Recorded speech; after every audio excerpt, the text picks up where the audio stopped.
semuanya, kenalin nama aku Nur Anissa Zainuddin.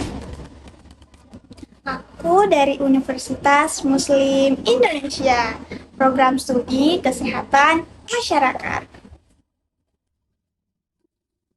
Assalamualaikum warahmatullahi wabarakatuh. Yang saya hormati Ibu Dr. Kasma F. Amin, SS, MPD, selaku dosen pengampu mata kuliah Bahasa Indonesia, dan yang saya banggakan Ketua Tingkat, Sekretaris, dan teman-teman B5. Pernah nggak sih kalian nulis esai, artikel, atau tugas kalian, tapi pas baca ulang rasa karakternya berantakan atau nggak nyambung?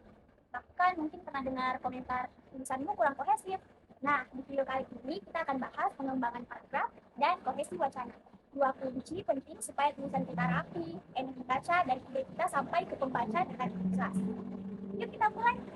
Sebelum kita masuk ke pembahasan pengembangan paragraf, kita perlu pahami dulu nih, apa sih itu yang dimaksud dengan paragraf? Nah, paragraf sendiri adalah sekumpulan kalimat yang membahas satu ide pokok atau satu gagasan utama. Artinya, dalam satu paragraf pembahasan, kita harus fokus pada satu topik. Ibaratnya begini, kita ngobrol, kalau dari awal kita bahas liburan, tiba-tiba loncat ke tugas kuliah, pasti nggak nyambung kan? Nah, paragraf juga seperti itu. Kalau paragrafnya berubah, maka harus dibuat paragraf baru. Paragraf umumnya terdiri dari tiga komponen penting. Yang pertama, kalimat topik, yaitu kalimat utama yang menjelaskan inti pembahasan paragraf. Yang kedua, kalimat penjelas yang mendukung ide tersebut dengan penjelasan atau contoh. Yang ketiga, kesatuan ide, yaitu semua kalimat tetap fokus pada satu topik. Jadi, paragraf bukan sekedar kumpulan kalimat, tapi juga satu kalimat kesatuan yang utuh. Setelah kita memahami apa itu paragraf, sekarang kita masuk ke tahap berikutnya, yaitu pengembangan paragraf. Kalimat topik atau kalimat utama itu ibaratnya bahan dasar. Jika hanya berhenti pada satu kalimat, tulisan akan terasa dangkal. Oleh karena itu, paragraf perlu dikembangkan agar lebih informatif dan meyakinkan pembaca. Contoh kalimat utama yaitu olahraga penting untuk kesehatan. Kalimat ini benar, namun belum cukup. Pembaca pasti akan bertanya, mengapa penting, apa manfaatnya, dan apa dampaknya jika kita tidak berolahraga. Untuk menjawab pertanyaan-pertanyaan ini, kita bisa menggunakan beberapa teknik pengembangan paragraf. Teknik yang pertama yaitu definisi dan contoh. Teknik ini menjelaskan pengertian suatu konsep lalu diperjelas dengan contoh. Contohnya yaitu media sosial adalah platform digital untuk berinteraksi secara daring seperti Instagram, WhatsApp, dan TikTok. Melalui media sosial ini, seseorang dapat berkomunikasi dan berbagi informasi. Teknik yang kedua yaitu sebab akibat. Teknik ini menjelaskan alasan terjadinya suatu dan dampak yang ditimbulkannya. Contohnya, begadang sebelum ujian berdampak buruk pada performa belajar. Kurangnya tidur membuat otak kita tidak optimal memproses informasi. Akibatnya, konsentrasi menurun dan daya ingat kita melemah saat ujian. Teknik yang ketiga yaitu perbandingan. Teknik ini membandingkan dua hal untuk menunjukkan persamaan atau perbedaannya. Contohnya itu belajar di perpustakaan lebih tenang, sedangkan belajar di kafe lebih santai tapi cenderung ramai.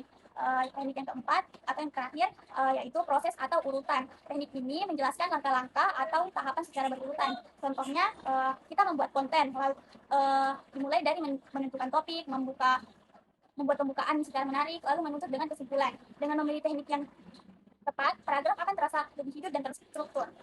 Paragraf yang berkembang dengan baik belum tentu enak dibaca kalau kalimatnya tidak saling berhubungan. Oleh karena itu, sekarang kita akan membahas salah satu hal penting dalam menulis, yaitu kohesi wacana. Kohesi wacana sendiri adalah hubungan antar kalimat atau antar paragraf dalam suatu tulisan. Kohesi inilah yang membuat tulisan terasa nyambung dan runtut.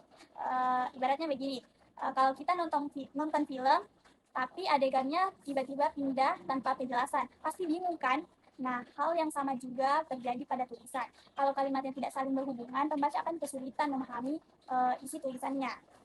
Contoh tulisan yang tidak kohesif, yaitu saya suka membaca buku, hujan turun sangat deras, matematika adalah pelajaran yang sulit. Kalimat-kalimat tersebut tidak saling berhubungan sehingga pembaca bingung. Contoh tulisan yang kohesif, saya suka membaca buku, kegiatan ini membuat saya berpengetahuan. Selain itu, membaca juga membantu mengurangi stres. Di sini setiap kalimat saling berkaitan dan mengalir dengan baik. Selanjutnya, kohesi wacana terbagi menjadi dua jenis, yaitu kohesi gramatikal dan kohesi leksikal. Kohesi gramatikal adalah kohesi yang berkaitan dengan tata bahasa, misalnya penggunaan kata ganti seperti dia dan ini, penggunaan konjungsi seperti karena, tetapi, dan kemudian, serta pengganti atau penghilangan kata yang sudah jelas. Sementara itu, kohesi leksikal yaitu yang berkaitan dengan pilihan kata seperti penggunaan sinonim, antonim, pengulangan kata, hiponim, dan kolokasi. Lalu bagaimana cara kita tulisan kita menjadi kohesif? Kita dapat menggunakan beberapa alat kohesif berikut. Yang pertama, kita dapat menggunakan kata ganti pronina. Contoh dari Kolomina yaitu Andi adalah siswa yang rajin.